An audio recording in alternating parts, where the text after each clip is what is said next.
empty page.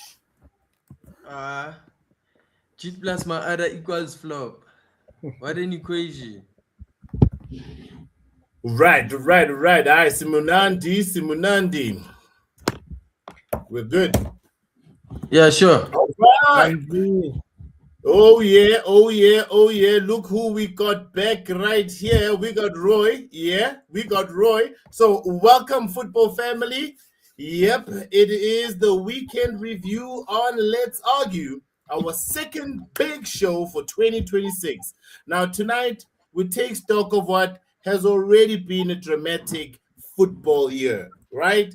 Like Senegal lifting the African Cup of Nations in extraordinary fashion, like with controversy, with heroics, and yeah, anyway, to major league battles heating up across Europe. So let's break it down with clarity and context. Thibaut, your thoughts? Yeah, good evening, gentlemen. Good evening to our viewers. This season is just about result. Nah? It's about patterns, which teams are consistent, who's thriving under pressure, who's faltering. Liverpool.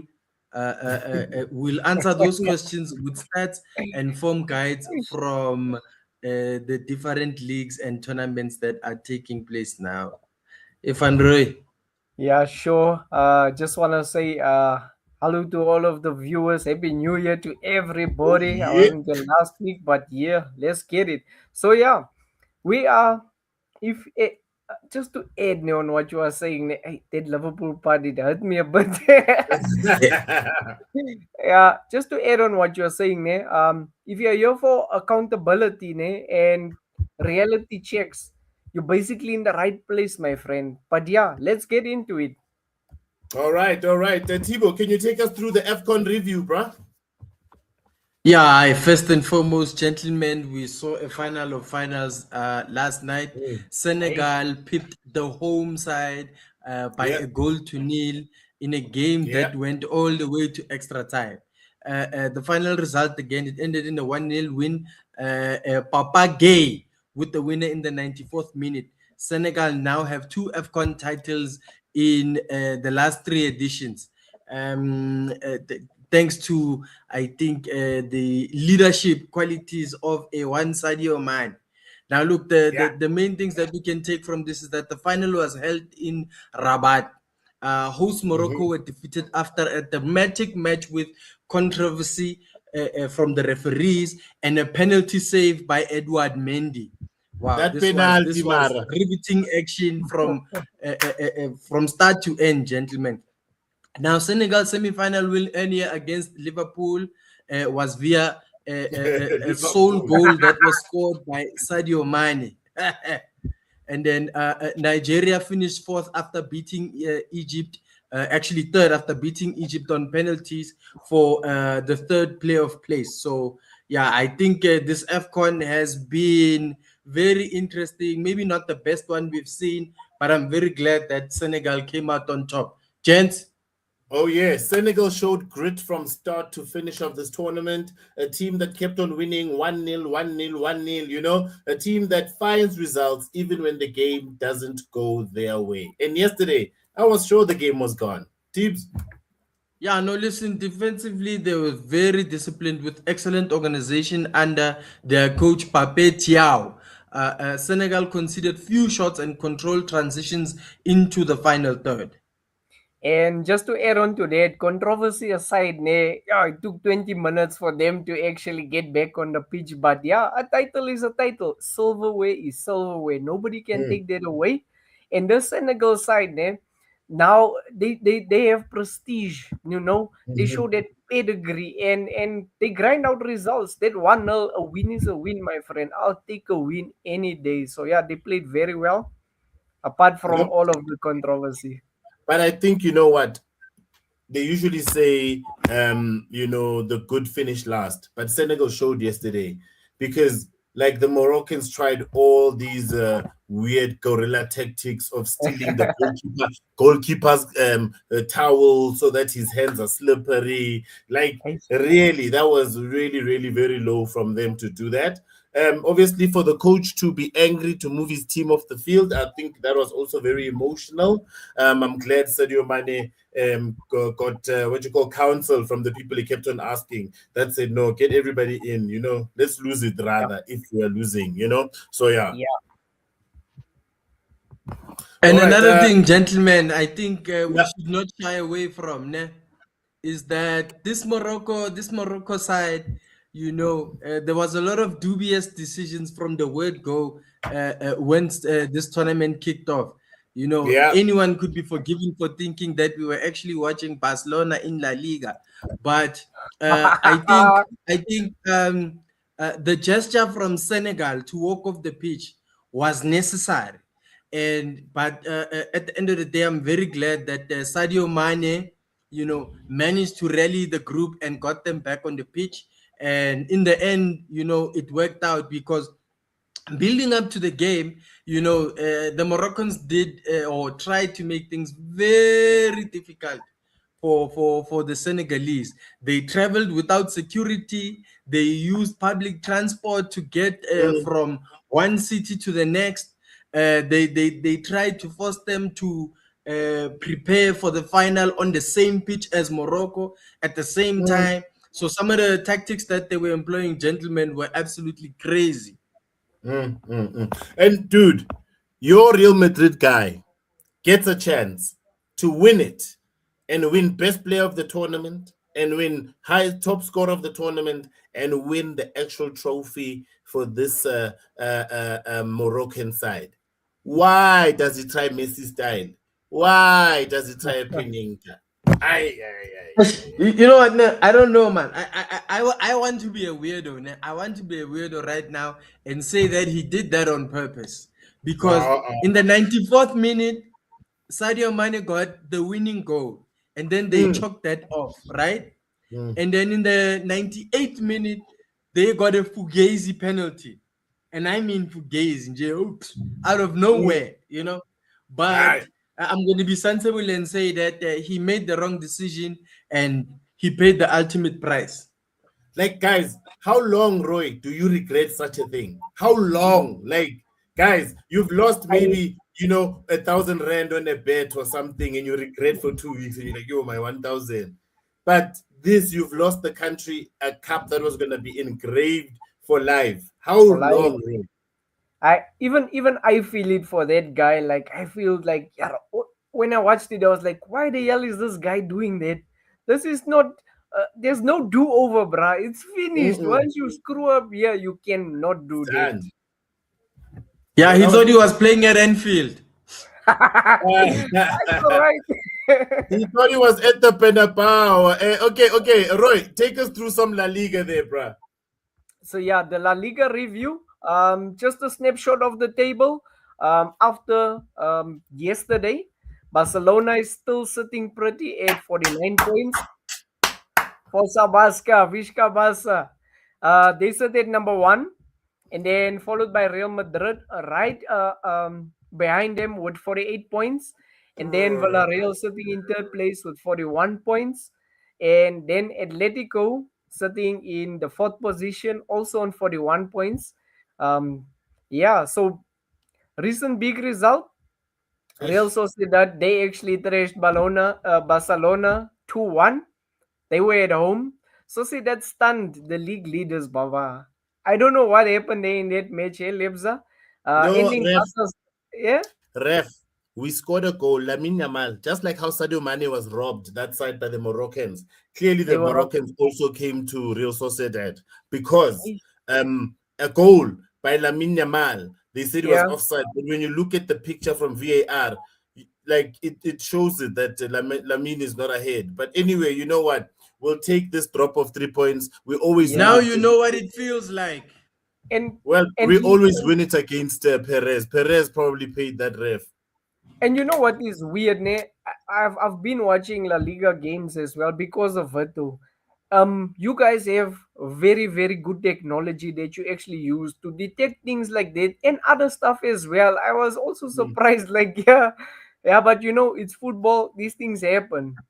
Yeah. These things happen. So just a bit on Barcelona's form, and to speak about a manager.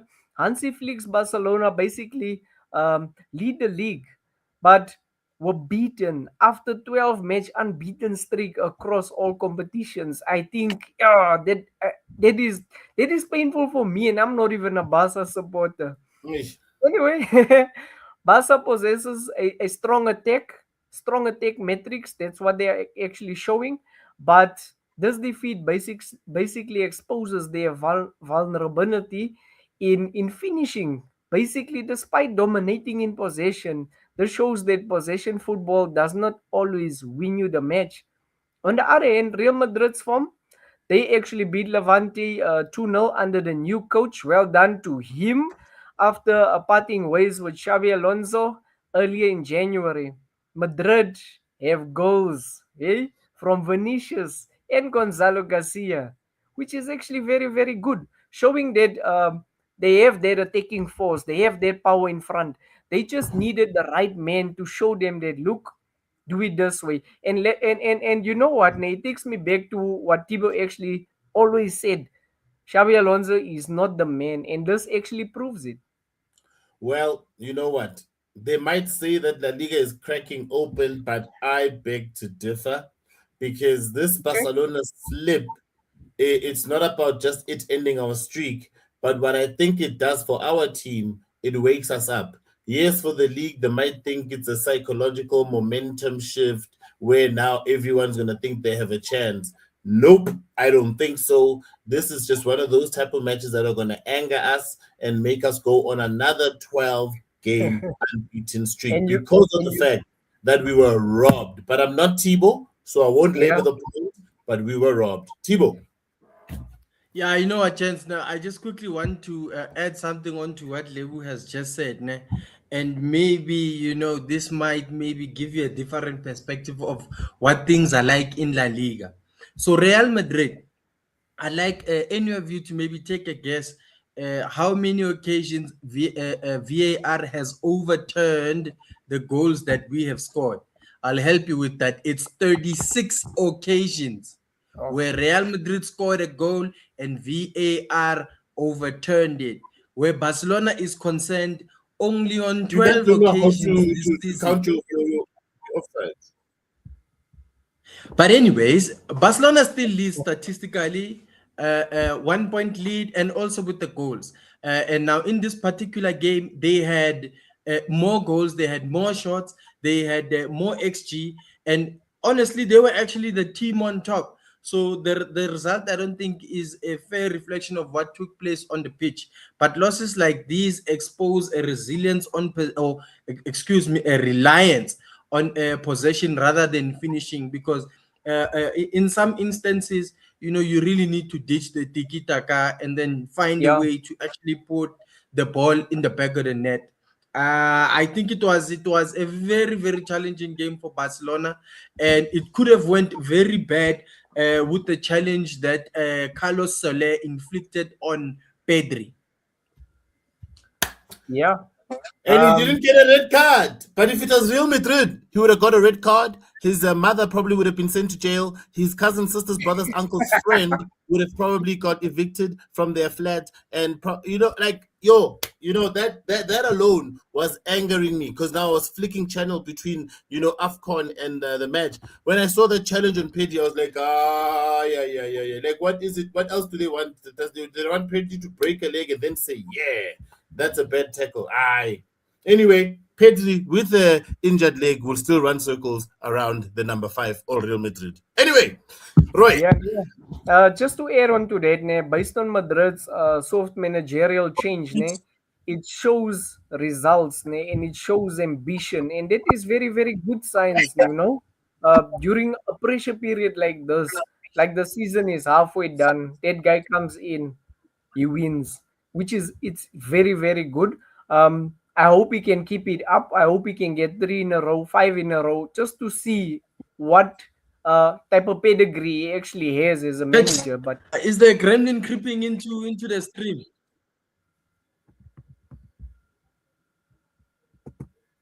Wait. Hey, Chance, sure, I think there's a gremlin creeping in here. Yeah, I couldn't hear you. You all were like moving like Neo in the Matrix, but everything I is can fine hear you. now. All right, look, let's get into some EPL. And hey, you know what? When it's a bad week, it's a bad week on all fronts. Just heard La Liga. La Liga, I lost 2-1 from a Barca perspective. Now we come to the Premier League. Obviously, from yesterday's results, Arsenal remain at the top and they've extended the gap by 1 point. Now it is 7 points that Manchester City need to claw back, and they are at the same amount of points as Aston Villa. The dark horse, the one that we are not looking at, who could actually surprise us all like Leicester City. Liverpool lagging at 36 points. Man United, the ones who decided to just wake up against Man City. Anyway, also 35 points. And then Chelsea, like a Chelsea bun, lingering where people eat them. Anyway, so Sunderland won versus Crystal Palace 2-1. Tottenham lost again at home, this time to West Ham. Liverpool will keep on giving away points when people visit them. They are just such nice hosts, you know. And then Leeds, well, they gave nothing to the visitors. They said, Fulham, go back to Craven Cottage with nothing. And they took all 3 points. Chelsea, this time at least, the Chelsea bun wasn't eaten. Brentford left with nothing and 2 goals to to Chelsea. Nottingham Forest, we appreciate you. We thank you for the effort, but we apologize that Manchester City decided not to use this advantage that you've given to them. Making Arsenal just take 1 point away from your home is definitely something to write about. So as I said, Arsenal are sitting top with consistent form. They've got a very, very solid defense, 50 points from 22 games. They really, if they lose it from here, they'll never win it ever again in my lifetime. If they lose this league from here, 7-point gap, and we are now basically on 22 games. Like, come on. You really got to finish it. But hey, this is Arsenal. Manchester City chasing relentlessly, but recently they haven't been chasing. They've been doing the moonwalk and acting as if they're walking forward, but they're actually not going anywhere because they score heavy and they like controlling games. However, when it doesn't go well for them, then that becomes an issue. And Haaland, where are you, Haaland? You go missing, bruh. You go missing. We should actually call you John Cena because we can't see you. I don't know why people are so fixated on just what you call this thing, numbers. That they're so fixated on numbers and forget flair and skill, and that's what makes football. And Haaland lacks all of that flair and skill. So he needs it to be put on the table for him. I don't know what's needed. Maybe he needs to be benched so that he can win the game. Because if you are getting paid around 500,000 K per week, nigga, you better be scoring. You better be at a Ronaldo and Messi type of level in terms of goals, not scoring 2 or 3 when we are winning 5-0. Do you understand? That's not scoring goals. You must score goals when we need them. When you win us 1-0, we must win 1-0. Anyway, yeah. Don't you think that's unfair that we are still using Messi and Cristiano as a barometer for the new guys? I get him for Messi and Cristiano. We used Ronaldinho. We used what you call Pele. We used Maradona. We keep using the old ones, bro. You can never compare them to something that is not there. It's there. It's in history. We want them to compare. I know it's unfair in a sense that these guys were machines. We did. Yeah, we kept comparing. Yeah. For Cristiano and Messi, we used Ronaldinho as a barometer. Well, look. The way when Messi started, we compared him to Ronaldinho, how he controlled matches and scored. But then as he started getting higher with his numbers, then we moved away from comparing him because then Messi just scored too much. But skill-wise and dribbling-wise, no, obviously not Cristiano Ronaldo. Cristiano Ronaldo, I'm sure we compared him to Ryan Giggs, but not Messi. Messi has always been compared to the greats. When he got the number 10 shirt at Barca, we compared him to Ronaldinho until we started saying, okay, this kid is different, you know? And then we keep comparing to the old guys. We don't compare to new guys. Who are we going to compare Haaland to? To Van Persie? Who are we going to compare to? Anyway, Liverpool, our mid-table but competitive, consistency missing at key moments. But since their Egyptian prince is coming back, maybe they will start winning convincingly and stop giving people some points. So Arsenal's leadership is real. Not a flash in the pan as I can see it right here, guys. Their squad balance is strong on both ends. And as I said, if they lose it from here, I will be laughing all the way to the bottle store to buy a drink to laugh at them with. Timo? Yeah, Manchester City's depth and pressing metrics keep them in the hunt for the title. Liverpool, on the other hand, need a defensive shake-up if they want to close the gap. Now, I don't know about you guys, but every time I watch Manchester City, I feel like they don't have a natural number 10 or a natural playmaker. I feel like Ryan Cherky and Bernardo Silva are getting in each other's way. And I don't know what you feel about this, Lebza, but I think Rodri needs a bodyguard. Look, I think Rodri has lost his best days. He doesn't Already? Yeah, I don't think Rodri will ever recover the old Rodri unless he's working up to it. Maybe we'll see it in the World Cup when he dons the colors of Spain. But yeah, he didn't control that midfield like as strong as a Rodri always does, you know. So I don't know, unless it is supporting cast that maybe they are not gelling well, so that there's always this control. But I didn't see the Rodri of old. Van Roy, Yeah. where your Liverpool is concerned, Hey. do you feel Dominic Soboslai is played in the correct position? You know, it's a bit difficult with my team because I can't even say that they play him in the correct position. Because one week is here, one other week is there. Then he plays as a back liner, a left back, a right back. Then he plays in the midfield. Then he's a striker. Next he'll be a linesman. Who knows? So I don't want to comment on that. That man is just everywhere. He's just everywhere. Man. Yeah, just to add on to Thibaut, that, ne, I know you. Yeah. no, Thibaut can go. No, Lebza, you were saying? No. I was saying, Thibaut, you know, when Liverpool fans are stressed, bro, like they have the best analogies. Like now, this guy's gonna be a linesman. But Things are bad, eh? yeah, But Van Roy, I know you can agree that the team looks way better without Mohamed Salah, ne? no, it's 100% true. Like I've seen in the past weeks, ne, I've seen a different team. I've seen a team that is more hungry. I've seen a team that is less selfish. I've seen a team that really wants to, move forward and create and keep pushing. Now And not he's coming stop back. So Liverpool are gonna finish in 8th or 7th place. you know. But I don't know, but we'll see. You know, sometimes ne, when you go away from something, ne, it builds that sense of hunger, that sense of you know what, I want to come back and prove a point. It's like um going on leave and coming back and still showing them that you're the man. So, but yeah, we'll see. I don't know. We'll see. For other teams, ne, like West Ham and Sunderland, they really punching above their weight. I really love how they're playing. Context really matters.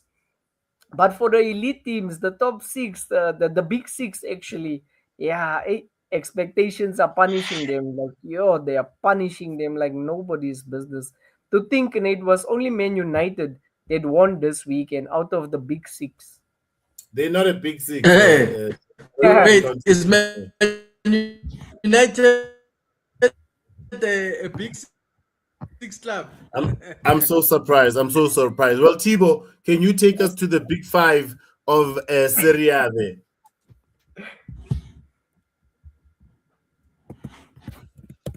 Yeah, hey, welcome to the Serie A team now. If we just kick it off from the top, Internazionale are leading proceedings with a 3-point lead, sitting on 49 points, followed by Associazionale Calcio Milan, who are on 46 points. AC Milan, fresh off a victory versus Como FC, waiting in the tall grass for Inter Milan to slip up. Napoli, on in the other hand, they're only 6 points off top. They're sitting on 43 points. It's not yet over for them. They can still salvage something from the season, or even come back and take everything from everyone. Roma, I think, are doing very well this campaign, as they also sit in the Champions League place in fourth position, sitting on 42 points. Juventus, on the other hand, they're still continuing their renaissance under Luciano Spalletti, and they are in the Europa League place with 39 points on the log. Now, AC Milan won 1-0 against Lecce after a Nicolas Füllkrug winner, which keeps AC Milan in title contention.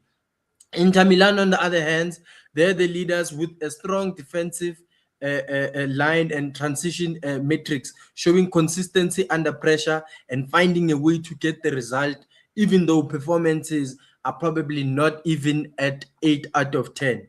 AC Milan are persistent challenges with a tactical discipline and match management that you can only get from a Massimiliano Allegri.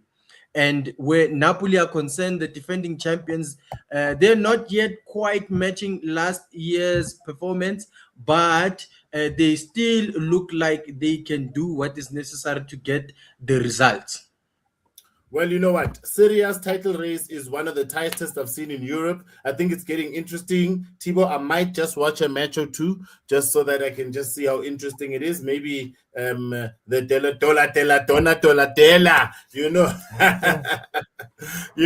because 4 teams separated by just a few points. I think it's going to make for a nice ending, eh, Thibaut?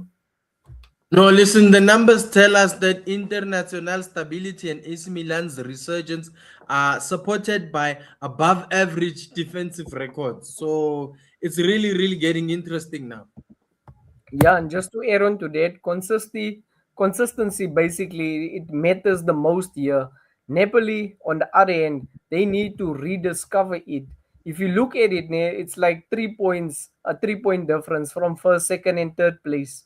That shows you that look, this is very, very tight. It's gonna be a tight one. Oh, yeah, Pip, just one last thing, gentlemen, before we move on. I think we must give the Serie A their props, because for the last 6 years there's been a different winner of the Serie A title, unlike a predictable Premier League or a predictable Bundesliga or a predictable La Liga. Yeah, because Barca's there, right?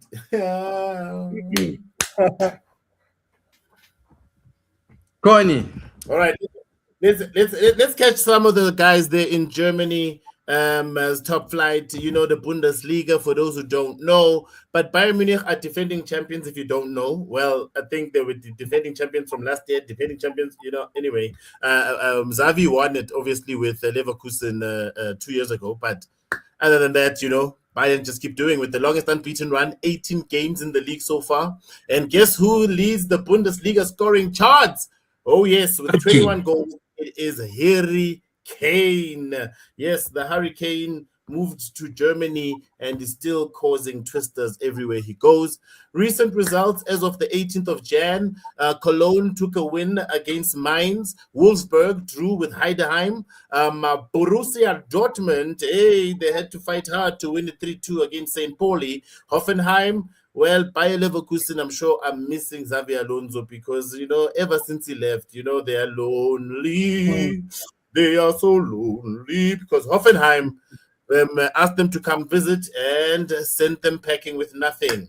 Werder Bremen has always been one of those teams in Germany that I like because they score quite a lot and they also get scored quite a lot because of their football style. They obviously shared a point with Eintracht Frankfurt, and then Hamburg also did the same thing against Borussia Mönchengladbach. I think I should be German, Bayern's dominance is built on a depth and consistency and bullying the league, buying all their strong players like Sundown Stars and then playing them against them. 18 games unbeaten is elite. Thibaut? Yeah, listen, Dortmund's attacking dynamism and Harry Kane scoring burst keep the title race open, while Hoffenheim's win shows that the Bundesliga is competitive and there is depth in there. Yeah, and if you look at clubs like Wolfsburg and Cologne, they're making noise basically. That's a sign of tactical maturity across the league. So yeah. Oh yeah, it's always great to see some of these Yeah, German clubs. yeah, Yeah, yeah, yeah. gentlemen. Yeah, gentlemen, if I can just add one thing there on the Bundesliga, I wish the other Bundesliga teams could maybe try to win the other European competitions, whether grade nine obviously being the UEFA Conference League or even the Mm, Europa League. I think this yeah. would bode well for the Bundesliga as a whole, because if Bayern Munich are not making things happen in Europe, then no one from Germany No is. one Yeah. is.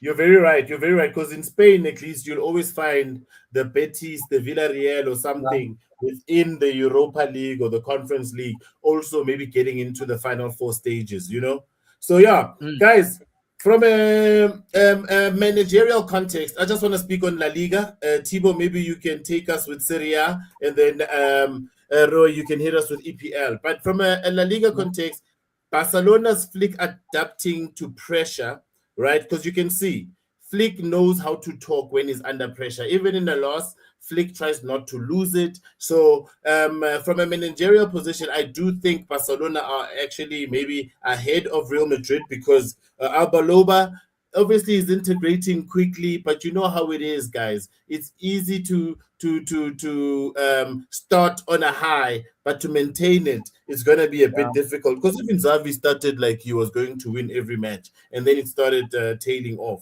So let's see how much this momentum goes. But between these two managers, I think Flick has got the right team to actually win another La Liga, while Albaloa right now he just needs to win the fans back. Roy, EPL. On EPL side, Mikel Arteta keeps pushing consistency. He's proven to this extent that you know what we are in it to win it. And on the other hand, Pep Guardiola is basically balancing aggression and rotation. And if you look at it, it's not coming together for him. But yeah, Mm. it's a story for another day. Thibaut, Serie A. Yeah, gentlemen, where the Serie A is concerned, Christian Kivu's Internazionale, they've cemented their place within this title race. Obviously, we're still at the midway point in the season, so there's still a lot of football to be played. But in the here and now, this Internazionale are showing that they are or they know how to win games, they know how to grind results, and AC Milan rediscovering structural fluidity, and with the return of Massimiliano Allegri has now made them a real threat. And I think with the season continuing, we're either going to see Inter Milan choking or AC Milan exploding. Pause. And then, guys, when it comes into the Bundesliga, guys, and Bayern, do you think you can just plug anyone and they'll win the league in Bayern? No, no, Yeah. Do you think the coach still no. works hard? The coach still works hard. Yeah, yeah, because here's the thing, Lebs, ane, whether we want to highlight this or not, ne, Bayern Munich is a club that has always had some of the very best players in the world, in Mm, within their squad, and a yeah. team like that, if you're gonna get a coach maybe who is unable maybe to stamp his authority on the squad, who's unable to maybe manage the group, then results won't come. Mm, There was a period when Bayern Munich were struck Jurgen Klopp's Borussia Dortmund side, yeah. and having quality players in that Bayern side, it wasn't enough for them to get over the line. It took them having to go back to a former German superstar, Job Heynckes, to Yeah. bring back that mentality, to stamp his authority, and to manage the Mm. group for them to actually get back to their winning ways. And he made them play beautiful football, eh? Look, Yeah, I remember them demolishing Barcelona. I knew you were gonna go there. Like, bruh, you can't even go to another match. Another match. Anyway, let's get into the No, but props it's and a fact, bro. look, They scored 7 goals against Barcelona across 2 games, bro. This is a look, fact. And this was in uh, the knockout stages, bro. I'm not being look. funny. You We're know, gonna it's a do fact. props. And and, We're and, gonna and do this is props. in 2013. I'm talking about 2013. I'm not talking about the Look, 8-2 The in 18. lockdown season 1. I'm talking look, about 2013, you talk. look. We're gonna Evan do. Roy, do you remember 2013? When Bayern scored 7 goals against Barcelona over 2 games. No, no, Oh, not the 8-2 result The 8-2. via lockdown season 1. no, is it Yeah, when you guys were knocked out by Lewandowski? it it Yeah, was. but it was a close tie. Ah, When they scored 3, it was a close tie. well, you They were didn't out. walk over me. They didn't give you an They award didn't for walk coming over out. me. No, it means you guys didn't give your all because then you said this rather lose 4-3. Look at us, bro. They beat No, us. you know what, Lebzane? You know what, Lebzane? You can say winning is winning, losing is losing. But losing 4-3 versus losing 7-2 or 8-2 is not the same, bro. Look, guys, we're gonna get into props and flops, and my flop 8-2. of the week is Thibaut. I'm just selecting him already. Look, let's get into the props. Guys, and please make your selection. And to the guys that are watching, props and flops is where the team and I, we go through some of the things that happened within the football fraternity over the past week or past weekend, and then we label some props and we label some flops. So choose with us. Roy, Senegal, resilient champion of AFCON, Arsenal, ruthless consistency, or Bayern Munchen, unbroken Bundesliga form? Yeah, that's very very difficult. All three teams, with Senegal being a national team, but all three teams, they play really really really good. They they have stemmed the authority in where they are and what they've achieved so far. It's very very close, very very difficult for me, but I'm giving it to Bayern. All right, Thibaut. Gentlemen, it's definitely going to Senegal because Senegal, they saved the free world. This Hey, they AFCON could saved have us. been won by the first European side. Imagine an AFCON being won by a European side because whether we like to admit it or not, those guys, they are not African. When they qualified for the semifinals in the World 2022 Cup. World Cup, they said the victory was for the world Salam. of Islam or Mm, of Arabia, mm. so that they don't see themselves as Africans, you see. And if you take into account the tactics that they had employed building up to the final from the word go, I'm very glad that they lost in the final. Senegal are my prop of the week. Yeah, sure. I agree with you 100%. I set up watching that match. Usually on a Sunday, I would really try sleep early because my favorite day of the week is Monday. I want to show up better than anybody else.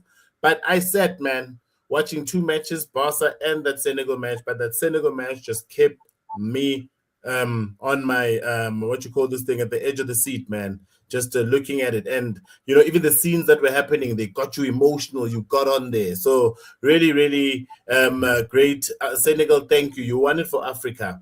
And then when you get to the flops, number one is Thibaut, number two is Thibaut, number one, Napoli, because as I said during Monday's show, that they probably should go by the name Mary J. Blige because they're going down.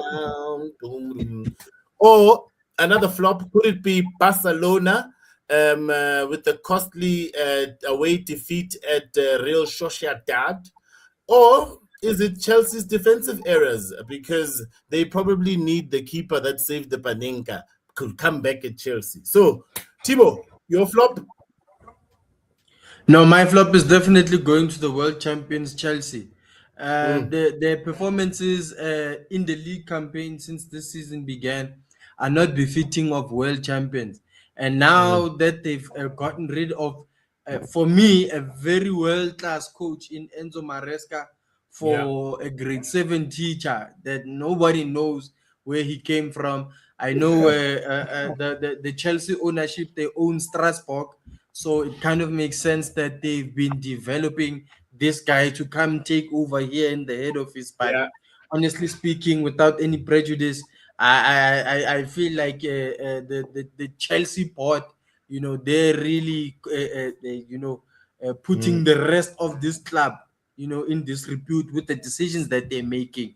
Yeah, overall, my flop is Chelsea. I know me. My flop. Ish, we just don't have it here. The referee for the Barcelona match. But anyway, I will go ahead and select Barcelona because I hate it anytime we lose. It's a flop for me anytime I lose.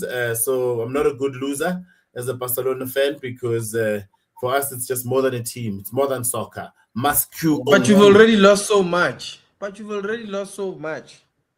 And that's Evan Roy, why do you know that Barcelona, Evan Roy, Yeah. Evan Roy, do you know that Yeah. Barcelona are an older club than Real Madrid? But Real Madrid have more La Ligas, Real Madrid have no, more Champions League, no, Real Madrid have more trophies than no, Barcelona. But you have that's neither more. here or there. You have more Champions Leagues, not La Yeah, Liga. That's it, I have man. 33. Champions How League. many do you have? No, I have 34. I have 33 La Ligas. How many do you have? Barca has got. We had the same amount of La Ligas.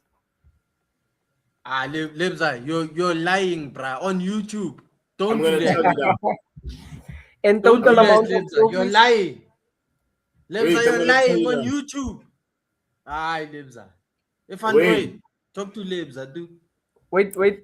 Also, Lebza, check the total amount of trophies, ne? Barca versus Real Madrid as well. When you're done, searching for what you currently are. Look, You know I what this gesture means? What does You it know mean? what this gesture means? Right. Which gesture? This one. Oh. All right, guys. Hey, hurry up, Anyway, man. Hurry up. Hey, what else? What does it I'll say come there? back Tell with. us. No, I'll come back with the stats next week. So Sure. football is a game of momentum, and right now, this season is alive across every major competition. The PSL is back. Sundowns is taking the week, which from tomorrow. So that's going to be something interesting for us to watch. Thibaut, what you looking forward to? Askis, Lebs, I don't want to be a weirdo, ne? But I think the stats Movie they selling. stressed you so much, ne, that you didn't even give Van Roy a chance to give us his flop of the week. You. No, it's okay. I was gonna put it in as well. Just to give context or to give my flop of the week. I say I'm giving it to Napoli. They are proving to be just like Liverpool, cannot defend the title. Ours have slipped already. Theirs are slipping. So yeah, I'm Yeah. giving it to them. Thank you, Van Roy. And Lebs, just to get back to you, listen, we need to look beyond the single matches. Ne? The patterns reveal who's real and who's not. Well, you are Real Madrid, and me, I am Barcelona. Mm. Yeah, Nia. And one last thing, just remember, guys, the pressure, the pressure reveals character. There's a lot of matches coming up. I'm really looking forward to Champions League as well. And yeah, these teams are really showing theirs. So yeah, I can't wait. I don't know about you guys, but I can't wait. Oh, yeah, you've been watching us. This is Let's Argue. We're going to see you again next time, and I'm sure it's going to be good results from what's happening during the week. Arbaloa is going to have one of his first losses in the Champions League, and I'll be back celebrating on Friday. Oh, yeah. Yeah, Nia. Sharp Mzansi. Show, guys. So, Thibaut.